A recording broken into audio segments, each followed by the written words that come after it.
و موسی به بنی اسرائیل گفت: دقت نمایید که خداوند بسلعیل ابن اوری ابن هور را از سبط یهودا با نام خوانده است و او را از روح خدا از حکمت و فهم و دانش و هر هنر پر کرده است تا که صنعتها را آموخته با طلا، نقره و مس کار کند و سنگها را برای مرصع کاری حک نماید و چوب تراش گردیده هر کاری نفیس را بجا آورد و قابلیت تعلیم دهی را به دل او بخشیده است، به دل او و اوهالیاب ابن اهیساماک از سبط دان و او آنها را از حکمت دل پر کرده است تا که عمل هر حکاک و زرباف و گلدوز متاع لاجورد و ارغوان و قرمز و کتان نازک و نساج را بجا آورند، یعنی اجرا کنندگان هر عمل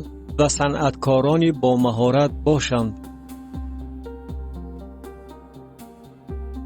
کتاب خروج باب 36. هدیه های فراوان. ابتدای ساختمان. و بسلعیل و اوهالیاب و همه مردان دانادیل که خداوند با آنها حکمت و فهم بخشیده است تا که برای اجرای هر عمل خدمت قدس ماهر باشند، موافق هر آنچه خداوند امر فرموده است کار خواهند کرد.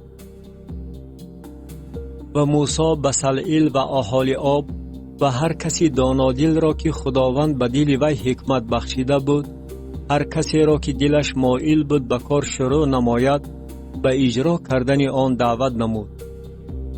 و تمام هدیه را که بنی اسرائیل برای احتیاجات خدمت قدس آورده بودند از پیش موسی گرفتند تا که کار کنند و هر صبح باز نزد او به طور اختیاری هدیه ها می آوردند.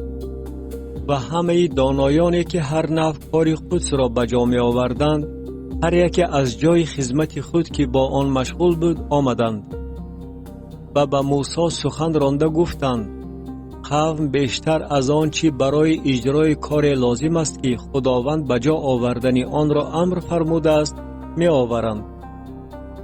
و موسی امر فرمود و در اردوگاه جار زده گفتند: مردان و زنان دیگر برای هدیه قدس کار نکنند.